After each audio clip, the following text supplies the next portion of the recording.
Lawrence. Hey, Okay, we are great to now have you here. live. All right. Okay, everyone. I'm excited about today's topic. I don't know about you, Tom. Actually, let me. Well, this topic actually is something that I have to admit is really more your area of experience than mine, I That was think. 2 weeks in a row because last week was mine too. That's all right. We I got to get mean, yours in here. no, You it's were all covering good. me for a while when we were, when I was on jury duty. So you did a Yeah, lot of yours in I a row did a then. lot for 6 weeks there in a row. Yeah, when you were on that. Yeah. So She anyway, was it's my turn. So we usually space these out, but we like shoved them all into June, July because of jury duty. So anyway, we'll go on to. So let's get started with the episode, Tom. all right. Hey everyone, welcome to Feed Your Brand. I'm Tom Hazard, along with my co-host and better half Tracy Hazard, and today we're going to talk about 5-minute podcast vetting. Get on shows that matter fast. Now I have to say, And get Tracy, guests on your show that matters because this one okay. goes both ways. Oh well, that's a great point. And I have to say, Tracy, I don't know, and I truly, even with all the podcast customers we have, I don't know anyone who's been a guest on more shows or interviewed more people on their show than you. I really don't. So I don't know. I think you've Scott Carson probably gives me a run for my mm, money on the Note maybe, Closer show. He's maybe. done a lot of podcasting. And Mark Hirschberg, who's been on my show, The Binge Factor, as a serial guest. I had him on when he had done his 90, I was his 99th guest, or he was my 99th guest. That's the way it is. He was my 99th guesting set that he had done.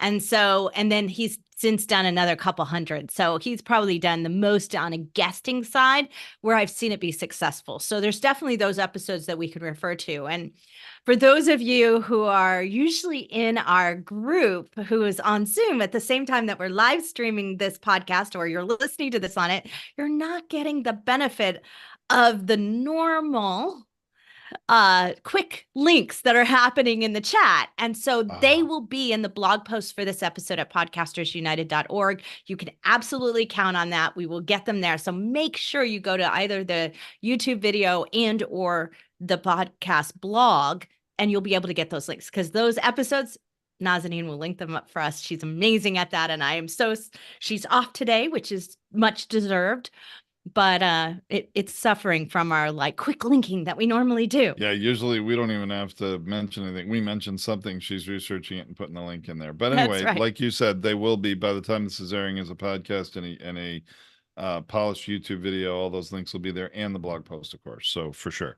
Yeah, absolutely. So you want to go check those out because Mark Hirschberg specifically talks about how he built his list and did things together. And he did like a 5 article series that I've linked through some of those podcast blogs that really give you an idea on how he really did it. So if you're looking to do like a guesting series, like where you're going to guest on a bunch of them to market your book or market a product launch or something like that, you definitely want to do that.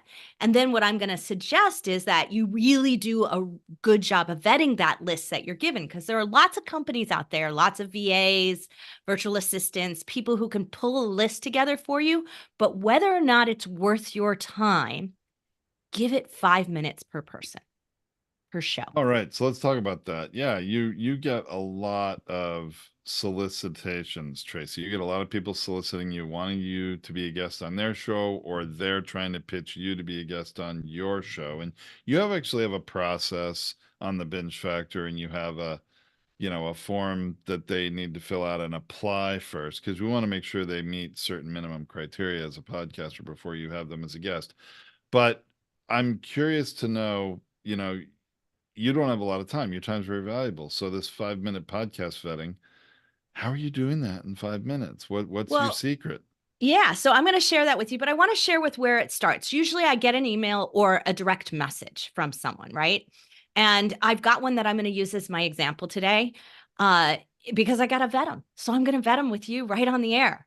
But I Oh, got awesome. this one, and honestly, I probably wouldn't, if I wasn't doing this for you, I probably would have just discounted them.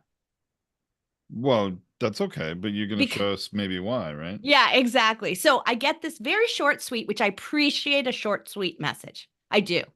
I appreciate a short message. This one's a little vain. So like that's the problem, is it's a little too much about him and not enough about the value, right? So he says, as a podcaster for just over 5 years, I have a few achievements under my belt. From the top, Apple rated top 1% of podcasts worldwide. You know how much I hate that, because we're gonna come everyone back to who that. keeps podcasting can be a top 1% podcast. Acquired a global audience of 147 countries, 2,900 plus cities, multiple PR awards, frequent PR guest speaker. Okay, that's it. All I know is he talks, the podcast is called the Public Relations Review Podcast, by the way. So that's PR, makes sense in there. But that's it. Like, it's all about him. It's also stuff that pretty much I am in the know. Every podcaster has. Everyone makes some chart, has 147 country. Like, it's nothing new. Was there anything in that email? Now, we just heard it. Yep. But what I'm curious is, was there anything in that statement that was about what's in it for your listeners or for you to have him on your show? No, but the last sentence he had for me, because this went to Podcasters United, was, Right. how can I participate in this organization? He didn't ask to be on my show. He asked to participate in Podcasters United. So this wasn't a pitch for him to be on your show. I think he probably uses it that way because of it looks like it's all like bold and stock. Standard. It looks like copy and paste, right? But the question wasn't. And so that was the only reason and because I had this episode today, that's the only reason we're betting him today. Otherwise, like I said, I would have completely ignored him, because nothing there is original. Nothing there is about what value he's bringing to my show, except that he'd been podcasting for 5 years. That does meet the profile of my show, right? Right. And he's a public relations expert, which we could use talking to one now and again, because every podcaster would like some publicity. So the topic hit me as of interest. So those are the only 2 reasons I'm giving him a second look, right? Okay. So now, once I see that, if it's worth a second look after the message that they send, then the first thing I do is I look at the show on the podcast app. So I'm going to share my screen because I prepped him up here. I'm going to share my screen. And so I typed in his podcast episode in here. And what I really like about what I'm seeing here is he's dominating the top results. You're searching in what? Apple Podcasts? Yep. And Public Relations Review Podcast. That's the name of his show. He has... Okay, so this results is giving you episodes up top and then shows next. Right. Now, watch what happens when I remove the word review, okay? He's still there. Yeah. So he's still there as a top result. So that's a good sign to me. Okay. So now I'm going to click and check out his show. He published an episode 2 days ago. He's already meeting my criteria because he's got to be actively publishing. He's got a bunch of episodes. He's got 150. Okay. 150, he's well over my threshold. They're also all 5-star reviews, which there's not a 50 is pretty hard to do. Yeah, but there's only 5 reviews, so there's not that many. No, I thought it was it's 150 episodes. I'm sorry, only 5 reviews. My bad. 5 stars out of 5 reviews. Not a big deal, but I don't really care about that because those are so easily bought, right? So the next thing I do is I usually will just very quickly look at the about section. Tracy, unfortunately, when you show this way with Zoom, that doesn't show us. Yeah. So it's this part that says an award-winning podcast with Peter Wolfer discussing public relations topics, issues, and more with public relations professionals, educators, and vendors. That sounds pretty good. Like, it's very topic focused. It does mention the host name. No, it's a little bit longer. It's probably 400 characters, maybe. Yeah. Okay. It's not super, super long. Unfortunately, everything after that first couple of sentences, which is fabulous, I mean, because it's really talking about what it's for, is everything that was in that email he sent me. And so to me, I'm like, so I'm questioning right at this moment in time whether or not this podcast is a vanity piece for him or is actually in service to his audience. I'm questioning that by this description. So now I got to dive deeper because it wasn't really obvious to me that he's providing tremendous value, right? So now I'm going to just do a quick glance down to his topics. He's obviously doing interviews, controlling your media interviews. That's a good topic. PR professionals guide to ethical AI. That's a great topic. Mastering data-driven public relations. All of the topics sound really good. The shows aren't very long. I could take a listen if I wanted to, but somebody who does 150 episodes, they're not novices. It can't be junk. And so it's just not worth my time to listen to it right at this moment in time. If I was going to be a guest on his show, I would take a listen because I'd want to know what the show style is about. But I'm inviting him on my show. I control the narrative, right? And I control everything. So it's not as necessary for me here. But if you're going to go on their show, take a quick listen, make sure the sound quality is good, make sure it's everything that you want it to be.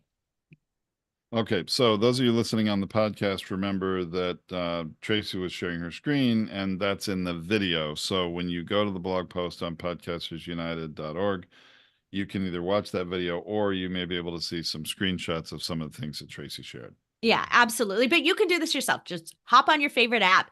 I usually do it on my phone. I was showing it to you on my desktop, but I usually do it on my phone. So it's really quick and easy to just hit play and listen to something and check out the sound. And usually I will listen to the intro, outro if I'm undetermined about whether or not the show fits my criteria, because if they have a really long intro or a bunch of ads at the beginning, it will have immediately told me that the show is all about them and all about their purposes and not about mine.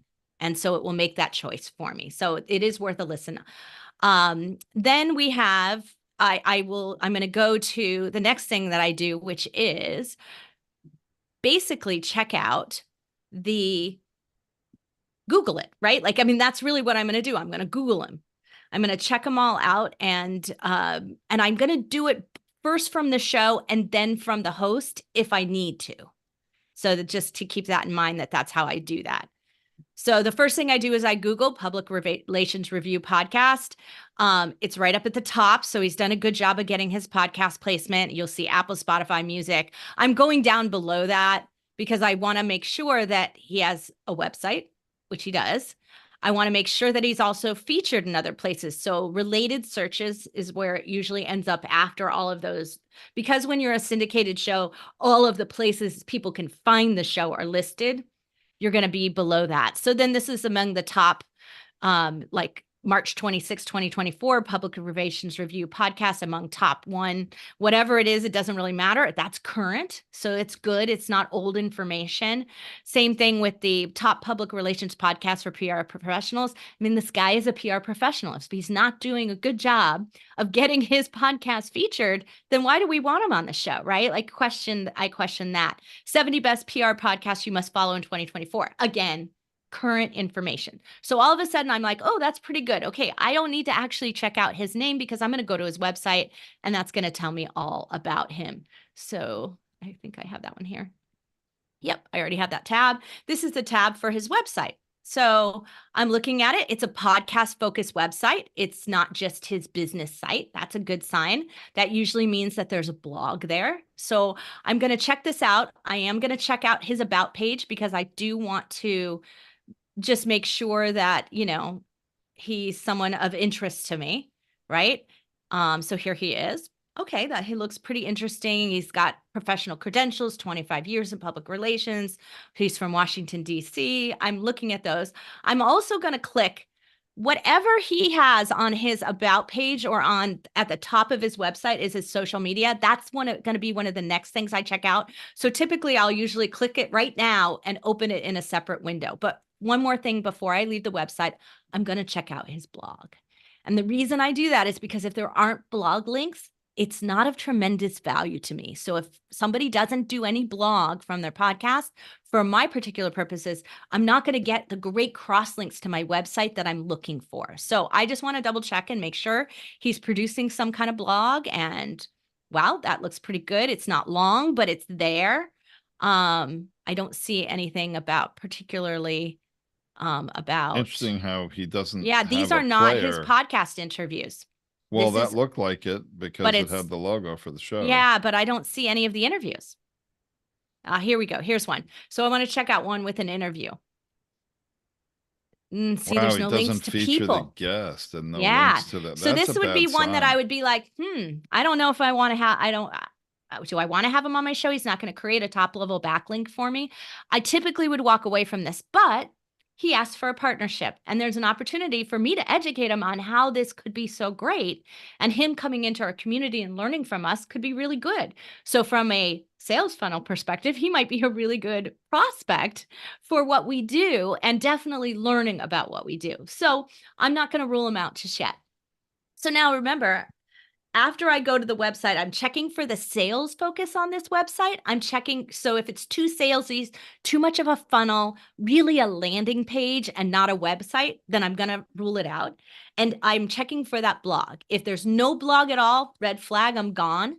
If there's a blog, but there's no connection to your guest, I'm going to question whether or not it's worth doing. It may still be worth doing because the show association may be worth it, or a potential partnership conversation. So the conversation you have after the podcast could be worth it to you to continue on, but I'm going to make a call at that point.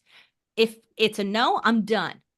If it's a yes, I'm going to go on to the next thing. Remember, I saved their social media. So the next thing is I'm going to check out LinkedIn. I want you to click, if they've got like every social media under the sun like we do on ours, you click the one that matters to you. If Instagram matters to you, if LinkedIn matters to you, click the one that matters to you the most to make sure that the connections to the audience you're looking to achieve. So if he had Instagram, he only had Twitter and LinkedIn. But if he had Instagram there and I'm looking to grow my Instagram audience, then I want to click through and check out his Instagram.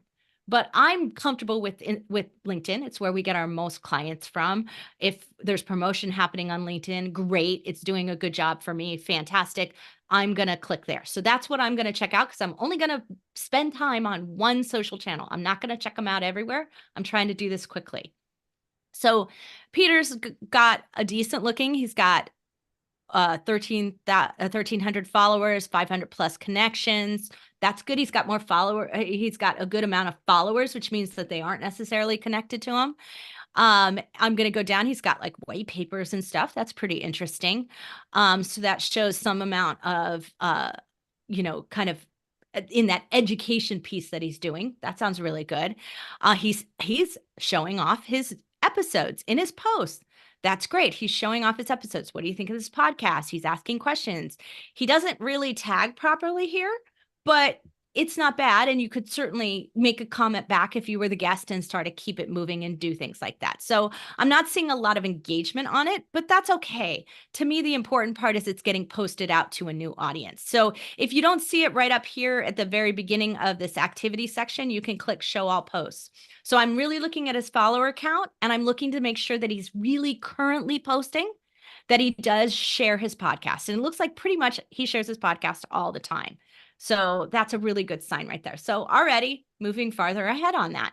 So we looked at the show in the podcast app. We Googled him. We Googled the show. We went to the website. We checked out the blog within that website. Then we went to check out primary social media, did a little check on that. And from there, we were checking their follower counts and and how often they post and what types of things that they post. Last thing is, I'm going to invite him on the show.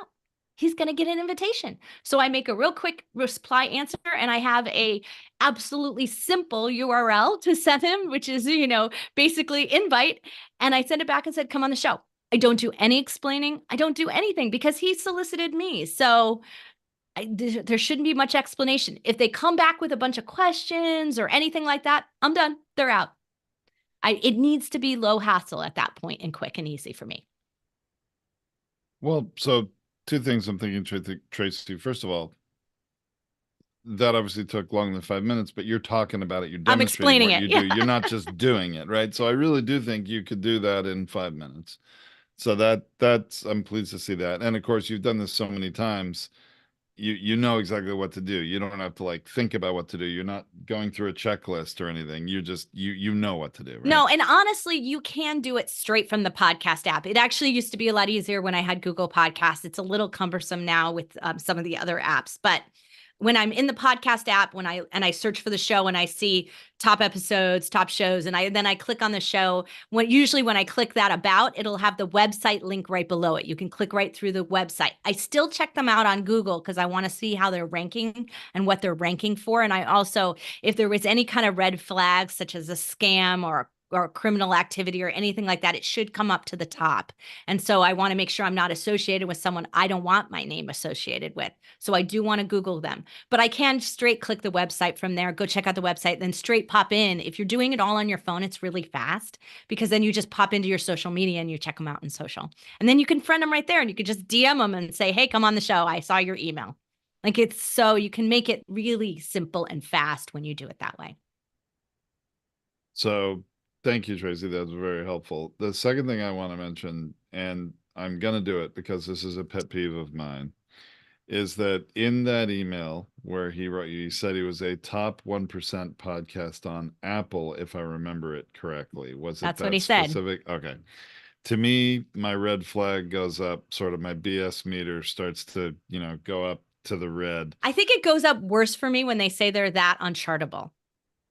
Like it's Well, higher for me there than it is on Apple. well, look, I mean, Chartable rankings are real, but I mean, well, they're not rankings, though. They're just chart positions. And here's the thing, that to people that don't know any better, that sounds great, but it's also not a stat anybody can verify. It's not like you get a badge from Well, Apple I that didn't says you're a read this top part. 1% podcast. Oh, is I there didn't read more? this part, but in parentheses, it actually said Buzzsprout data, which is even more suspect because if he's hosted on Buzzsprout, Buzzsprout is just like,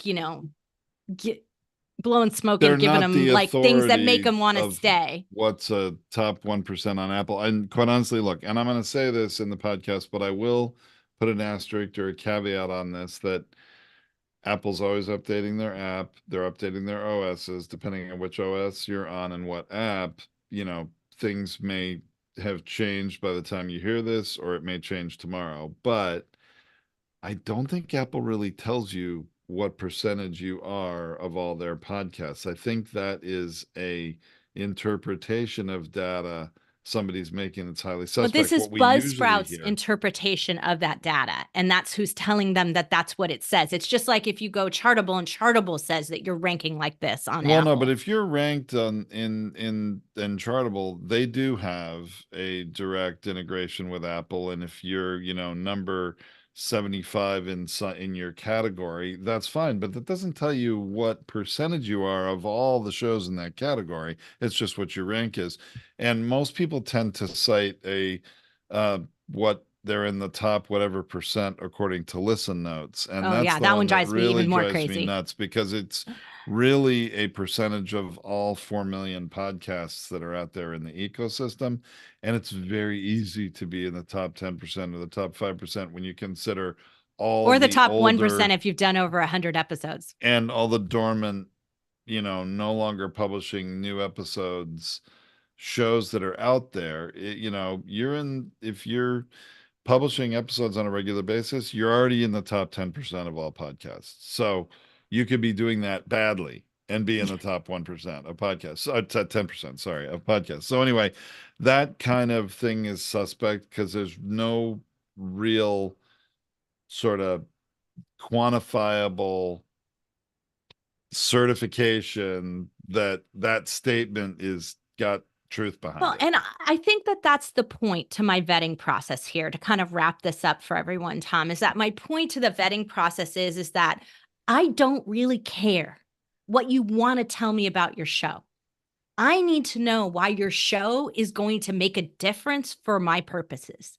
Whether your show, you coming on my show, is going to make a difference to my audience. It's going to make a difference to what I want to talk about. It's going to make a difference to what we do.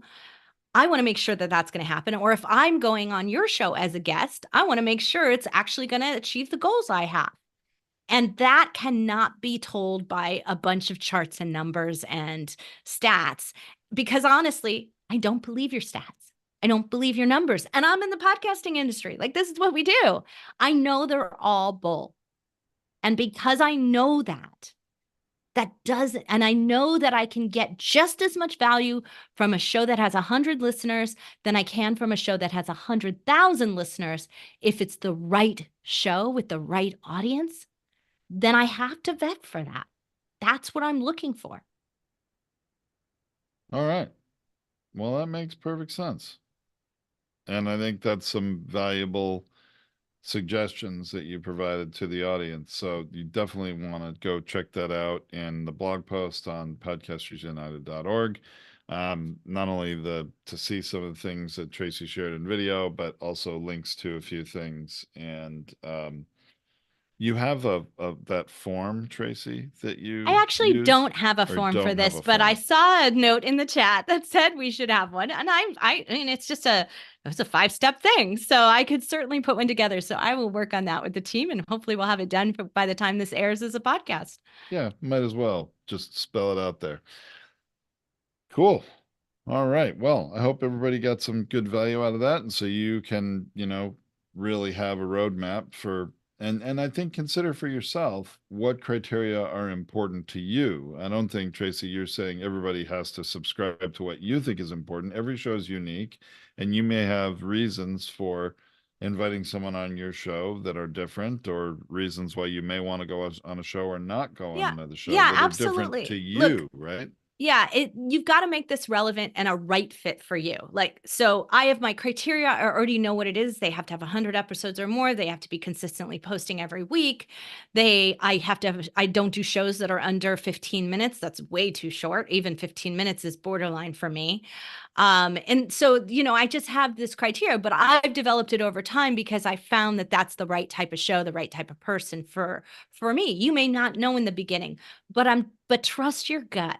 Because when you go, that sounds so much all about them, or like, gosh, that just sound like constant pushy sales when I listen to that show, you'll start to get your own criteria and you'll be able to develop it. And that's why I said if I'm at all wondering about a show and I just listen to it, I'll know instantly that which way they're going. Is this all about sales? Is this all about them? Or was I maybe mistaken about that?